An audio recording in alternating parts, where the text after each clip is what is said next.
E eu quero dizer que é um grande privilégio poder falar para líderes da cidade. Um grande privilégio, ainda mais eu que sou novo no ministério, né?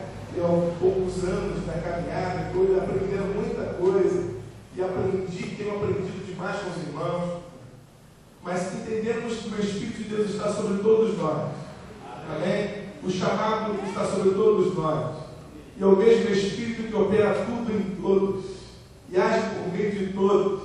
É esse Espírito que conduz a nossa vida nessa manhã. Amém? Eu quero convidar você a abrir a tua Bíblia, por favor, em 2 Samuel 21. 2 Samuel 21. Quero ler esse texto com você. 2 Samuel 21, versículos de 15 a 17.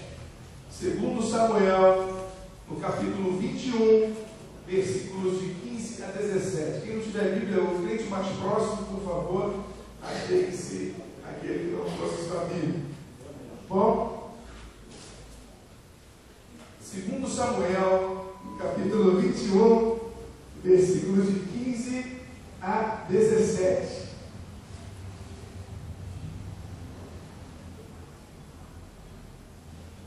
Amém? Quem achou? Tudo tranquilo? Muito bem. Diz assim: de novo, fala assim, de novo fizeram os filisteus guerra contra Israel. Desceu Davi com seus homens e pelejaram contra os filisteus, ficando Davi muito fatigado. Davi ficou o quê? Muito cansado, muito fatigado. Espi-Benob descendia dos gigantes. O peso do bronze de sua lança era de 300 ciclos, e estava cingido de uma armadura nova. Este intentou matar a Davi, porém Abisai, filho de Zeruia, socorreu, feriu o filisteu e o matou. Então os homens de Davi lhe juraram, dizendo: nunca mais sairás conosco a peleja, para que não apagues a lâmpada de Israel. Amém? Pedir o nosso irmão pastor Odinaldo para que faça uma oração para a meditação da palavra. Pai, como é bom e importante ouvirmos a tua palavra. Um momento de impacto nesta manhã, porque o teu Espírito vai nos falar. Queremos apenas ouvir, mas que possamos colocar em prática na liderança que temos. Pedimos a tua unção para o Júnior, que seja simplesmente esse portador da tua palavra. Que nos traga, Senhor, algumas revelações que possam nos trazer uma palavra profética, para que possamos continuar nessa jornada tão especial. Prepara os nossos corações com amor e com alegria. Oramos no nome de Jesus. Amém. Amados irmãos, hoje nós vamos falar exatamente sobre um líder e suas lutas.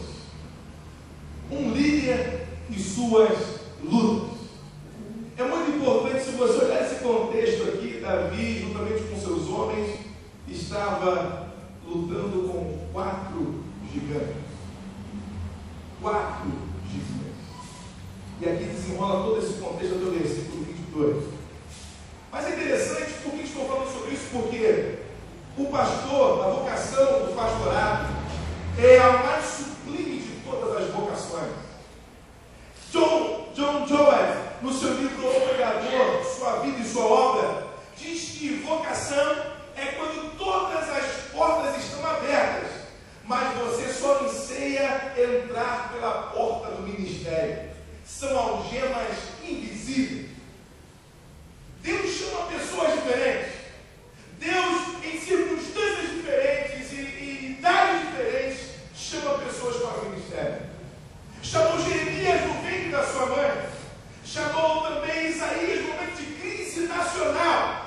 Chamou Pedro depois de casado. Chamou Paulo quando ele perseguia a igreja. E chamou a mim e chamou a você. É interessante porque o pastor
rodeado de inimigos e de lutas.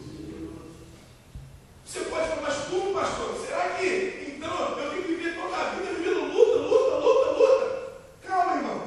Existem lutas que você gera. Existem lutas que algumas pessoas geram. Mas preste atenção. Existem lutas que devem ser necessárias na nossa vida. Interessante que no início do versículo 15, olha o que diz aqui. De novo. E talvez você possa parar para pensar que o seguinte, na tua comunidade, na tua igreja, no teu ministério, de novo aconteceu um problema. De novo aconteceu uma circunstância, uma decepção. De novo aconteceu uma luta no teu ministério, na tua vida. É interessante porque essa expressão indica que não houve muito tempo de descanso para Davi e seus homens, pois mal eles haviam recebido o favor de Deus no capítulo anterior, no contexto anterior, mal eles haviam recebido o favor de Deus. E agora a Bíblia diz que de novo os filisteus estavam em investida contra Davi e seus homens. Já estavam atacando Israel novamente. Então eu quero dizer uma verdade para nós aqui: um líder que está sempre rodeado de inimigos ou lutas, é importante nós aprendermos a descansar quando temos tempo de descansar. E para quê, irmãos? Para que esse tempo de descanso? Para poder recuperar as forças quando houver tempo, aprimorar suas armas de ataque, para afiar a espada, estudar mais a Bíblia, aprender mais a palavra, fortalecer o escudo da fé através da oração e da confiança em Deus. Pois eu quero dizer uma verdade para mim e para você: não vai demorar o ataque do inimigo. Ele vai tentar te atacar de novo. E alguma hora de novo na tua vida, no teu ministério, ou seja, onde quer que seja. Porque o nosso descanso, a Bíblia diz que não é pleno, nosso descanso pleno não é aqui na terra. Então, vai ser a nação celestial. Então eu e você precisamos ter essa consciência. Porque em 1 Pedro, no capítulo 5, versículo 8, a Bíblia diz: o diabo, o vosso adversário, está como um leão, bramando como um leão ao vosso derredor, procurando a quem possa tragar. Ele não dá descanso. O inimigo, ele às vezes não consegue te pegar naquele momento, mas ele vai tentar lá na frente de novo. E é importante nós estarmos atentos. A Bíblia diz que ele está como leão, procurando a quem possa tragar. Eu e você, porque somos pastores, não estamos isentos. Antes de nós sermos ministros do Senhor, nós somos ovelhas de um só pastor, que é Jesus. E o leão também quer pegar as ovelhas. E a entrada nesse aspecto é importante para nós, porque dentro da nossa realidade hoje, a Bíblia ensina em Efésios, no capítulo 6, versículo 12, que nossa luta não é contra carne, nem sangue, nem com carne, mas com todas as sortes de poderes espirituais das regiões celestes, que estão batalhando em todo o tempo para tentar impedir o avanço do Evangelho. E eu quero dizer uma coisa para mim e para você: se nossa guerra é contra essas potestades, contra esses principados, Satanás usa para que se concluam os seus planos, para que possa executar os seus planos em diversas áreas e situações, para que isso acometa a nossa vida. Ele pode utilizar a família, situações familiares para tentar te paralisar. Ele pode usar a saúde para tentar te paralisar. Ele pode utilizar problemas do ministério, guerras do ministério, da sociedade em geral. E uma das maiores guerras é contra você mesmo, na sua mente e no seu coração. Precisamos estar, irmãos, preparados para enfrentar as guerras que vão nos acompanhar na nossa jornada. Dia a dia teremos guerras e confrontos e lutas espirituais. O nosso problema é como vamos enfrentar essas lutas. Lutas nós vamos ter, mas como nós vamos enfrentar essas lutas? Existia um rapaz que era otimista e ele olhava sempre o ponto positivo da vida. E tinha um outro que era pessimista. E era amigo dele. Ele falou o seguinte: rapaz,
encontramos em circunstâncias difíceis, nós temos que buscar ao Senhor.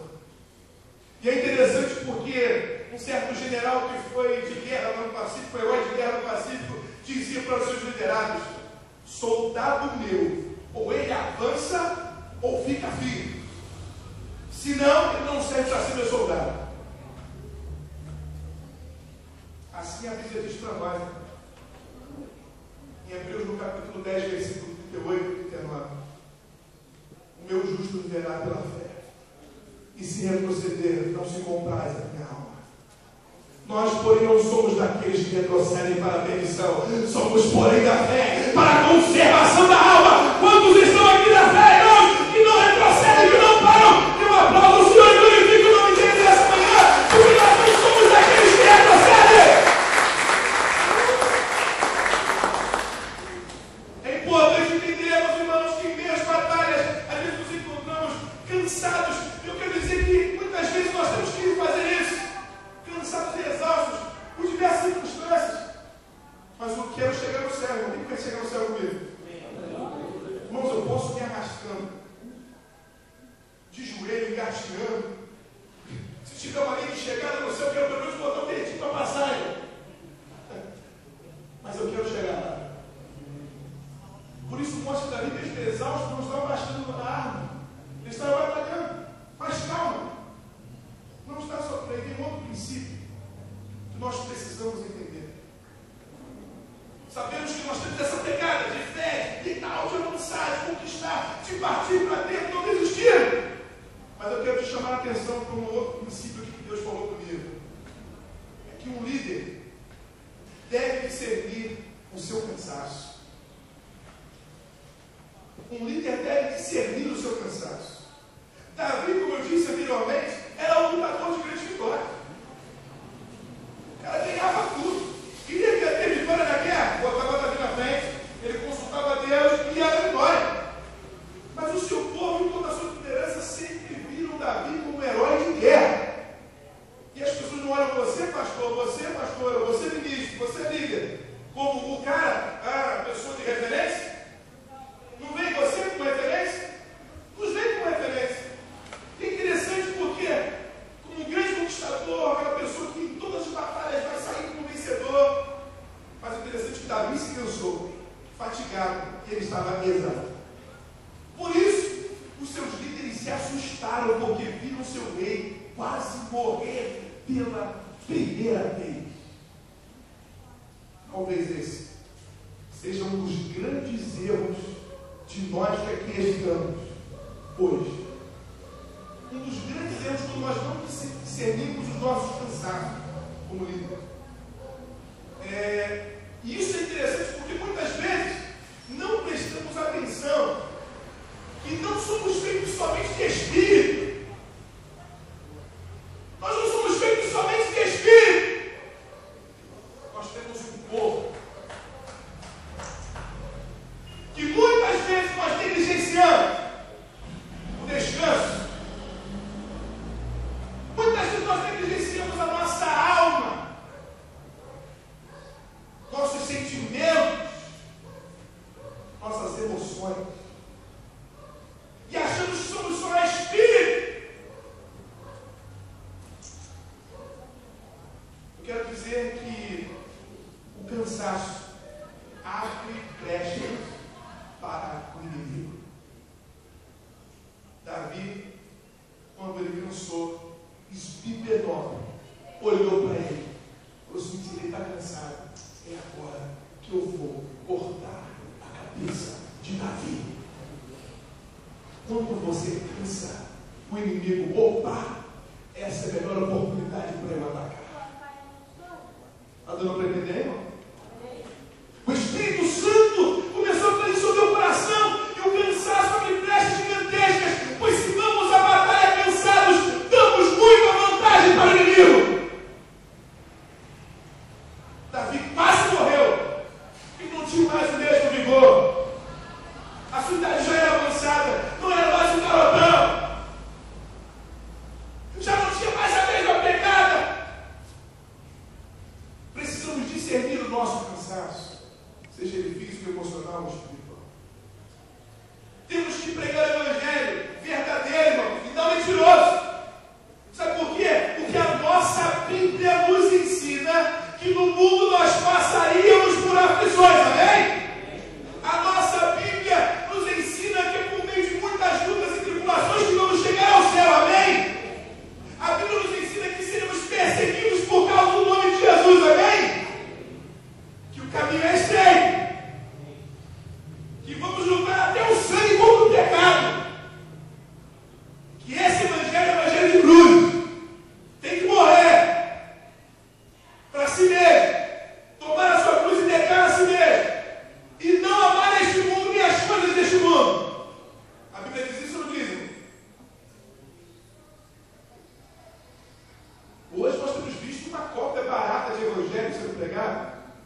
cristã nem sempre é só vitória.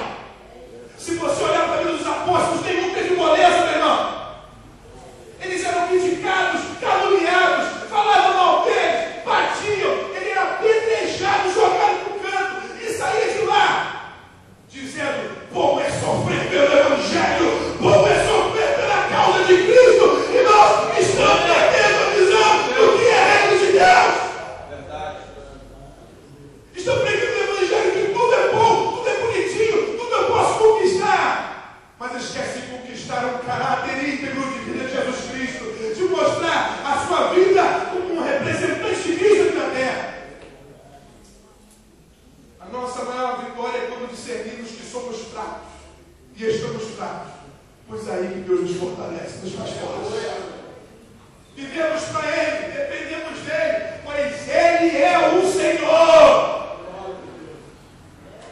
Aí os seus líderes, quando viram isso, seus líderes disseram: você não vai ganhar essa batalha. Ah, irmãos, como nós precisamos de líderes que reconheçam e ensinam o cansaço juntamente conosco.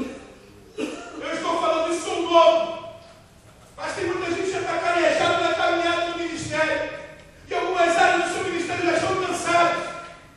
E é bom ter líderes que fossem: pastor, ministro de Deus, pastora, líder, deixa isso comigo, porque o senhor não pode mais se cansar com isso. E o problema é que alguns não deixam os seus liderados darem opiniões, porque quer centralizar tudo com ele. Não é isso que a Bíblia ensina. As derrotas nos auxiliam a alcançarmos a vitória sem cometermos os mesmos erros. Quando nós caímos em alguns pontos, nós aprendemos: eu não posso cair aqui novamente. Então, as derrotas nos auxiliam a alcançarmos a vitória sem cometermos os mesmos erros. Por isso, irmãos, é importante pensarmos isso. Isso nesse texto falando sobre as lutas, um líder e suas lutas. Creio que estamos sempre cheios de lutas, os inimigos estão ao nosso redor. Nós temos essa luta conosco, em descansar e parar para descansar, para pegando tempo de recarregar as baterias. Não vai sair procurando coisa para fazer, não ficar descansando.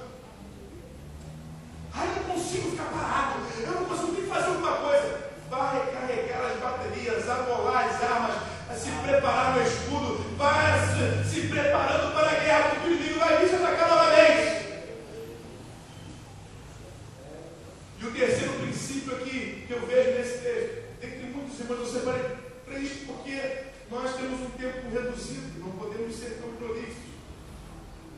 Mas o terceiro deles: é preciso ser e ter amigos verdadeiros da jornada. É preciso ser amigo e ter amigos verdadeiros da jornada. Versículo 17.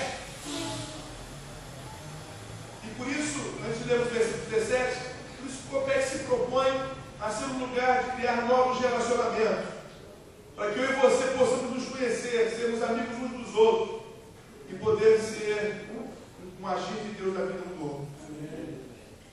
Versículo 17.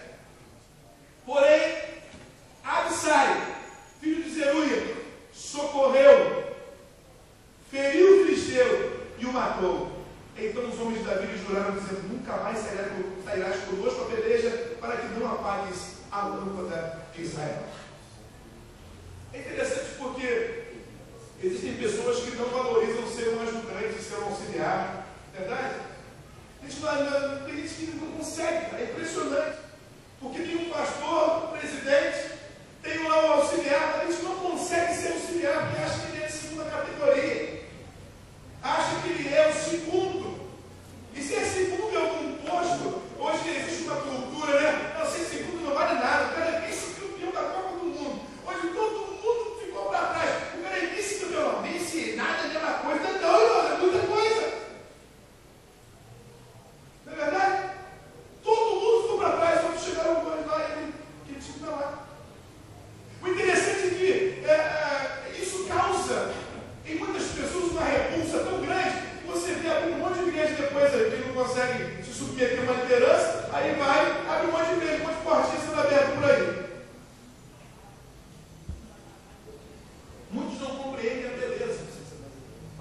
uma orquestra. Uma orquestra precisa de todos os instrumentos. Um é solista, vai fazer o solo, mas ele depende da base de todos os componentes da orquestra. Imagina se todo mundo fosse solista, que bagunça que ia ser. É necessário que entendamos que muitos não compreendem isso, é porque foi assim com Moisés, irmão. Moisés, quando estava com a sua mão erguida para abençoar, para uma nascer aberta e a guerra acontecendo, ele precisou de auxiliares, homens autênticos que estavam ao seu lado, sabe para quê? Para segurar os seus braços, para que a guerra não fosse perdida. Tinha que ter tinha que ter Arão ali, segurando o braço do líder.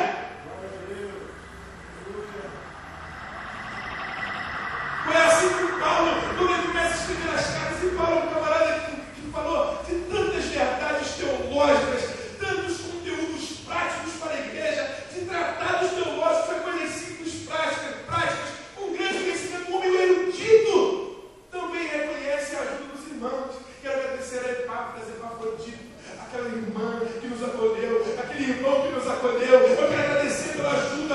Eu chamo João Marcos, que é muito útil para o ministério. E ele começa a dizer nomes de pessoas que são úteis, que são abençoadoras, que auxiliam ao ministério. É interessante, porque quando Davi mostrou sua fraqueza, eu achei isso fantástico. Quando pela primeira vez Davi mostrou a sua fraqueza, mostrou seus direitos, que ele era homem, que ele era humano como qualquer outro, eles se levantaram e apoiaram o seu líder. Eles se levantaram e apoiaram o seu líder. Davi não foi tratado como a sociedade hoje está tratando, como as pessoas um produto descartável. Errou a primeira vez, deu um probleminha, chuta fora que não vale mais nada, não presta.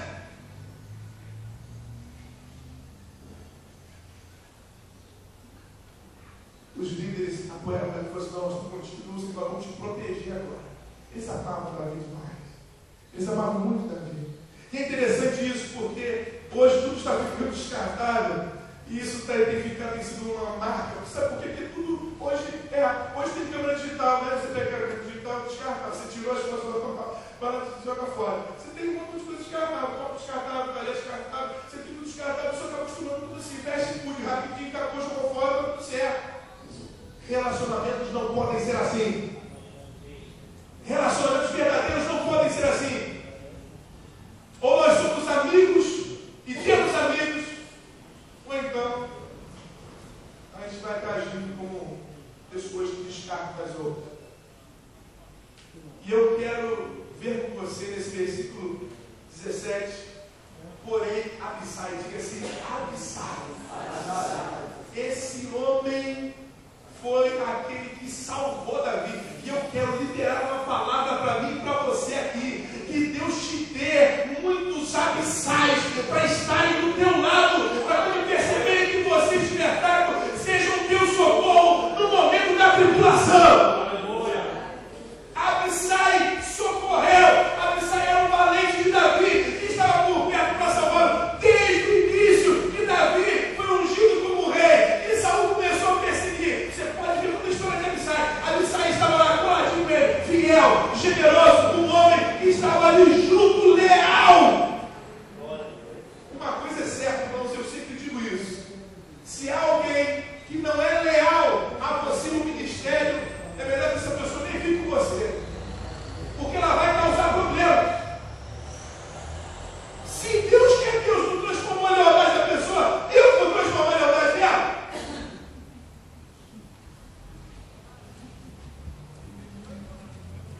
Por isso, da primeira temporada, todo mundo lá foi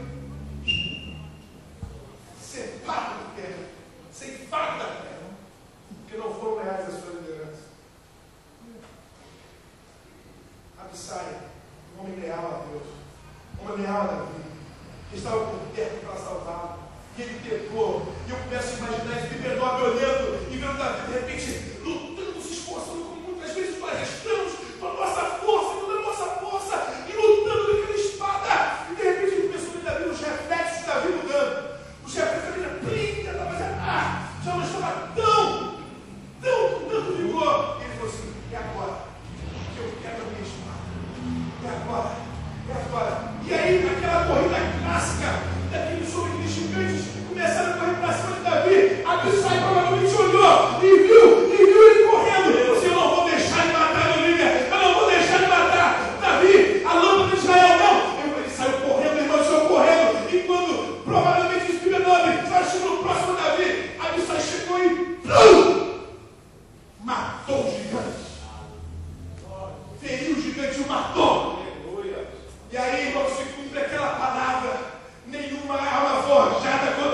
prosperará. Isso que Deus havia preparado uma água para Davi, mas Davi tinha um Abissai, um homem de Deus que estava lá para não deixar a arma forjada contra a vida dele.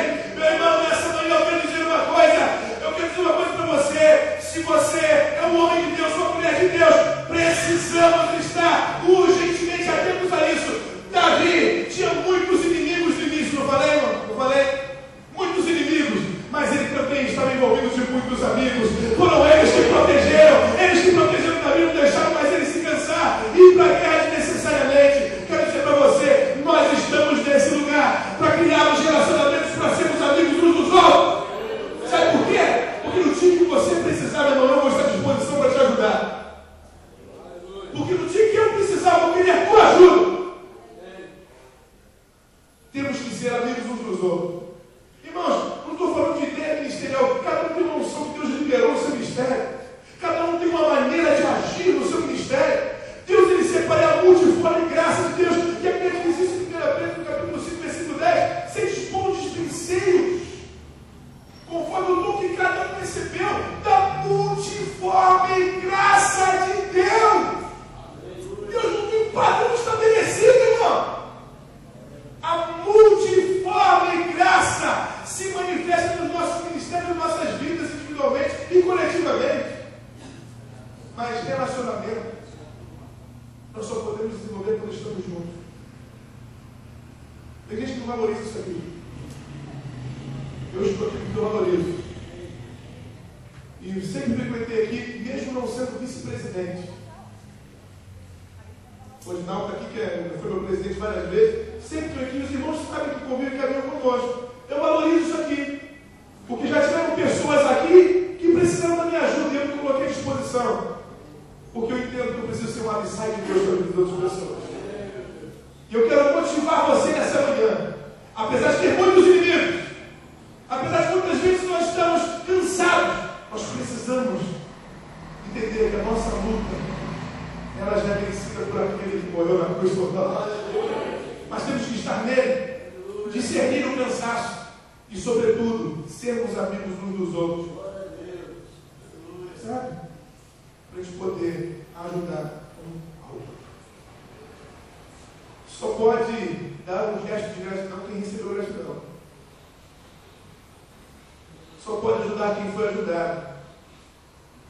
Mas é interessante, irmãos, eu não quero que você tenha a motivação de ajudar para ser ajudado, amém? A Bíblia não ensina isso. Na verdade, nós temos que ajudar porque estamos fazendo tudo para a glória de 1 Coríntios 10, 31 fala o seguinte: quanto mais que arrebentais ou façais qualquer outra coisa, fazer tudo para a glória de Deus. Se eu te abençoar, irmão, não vou esperar que você me abençoe, não.